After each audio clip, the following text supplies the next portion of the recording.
शेतकरी विरोधी, महिला विरोधी, व्यापाऱ्याविरोधी आणि सर्वसामान्य नागरिकांविषयी जे सरकार उदासीन आहे या नालायक आणि नीच सरकारचा मी या ठिकाणी जाहीर निषेध करतोय की आमच्या शेतकऱ्यांच्या मताचा, महिलांच्या मताचा अनादर करून कायमस्वरूपी सत्तेत आल्यानंतर शेतकऱ्यांना काहीतरी अपमानकारक वक्तव्य करायचं। आमदार बबनराव लोणीकर यांनी शेतकऱ्यांविषयी अपमानकारक वक्तव्य केलं, आमच्या लोकांना नाव ठेवण्याचं, शेतकऱ्यांना नाव ठेवण्याचं काम केलं।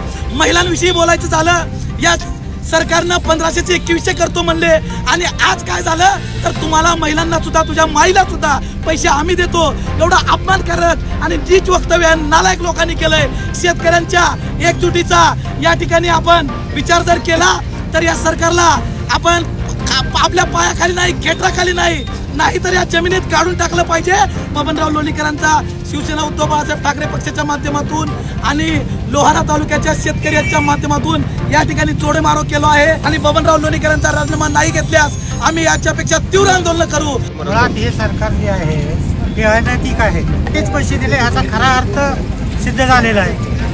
ते वाचाळवीरांना जास्त पोचतंय आणि वाचाळवीरांच्या जीवावरच त्याचं सरकार चालू आहे। पुन्हा तरी एका गटाला टार्गेट करायचं, त्यांना जर उलट करून मारलं तर शेतकऱ्याच्या कर्जमाफीपेक्षा जास्त पैसे त्यांच्या खिशात आहेत आणि शेतकरी जोपर्यंत रस्त्यावर येत नाहीत तोपर्यंत हे असेच वागत राहणार आहेत।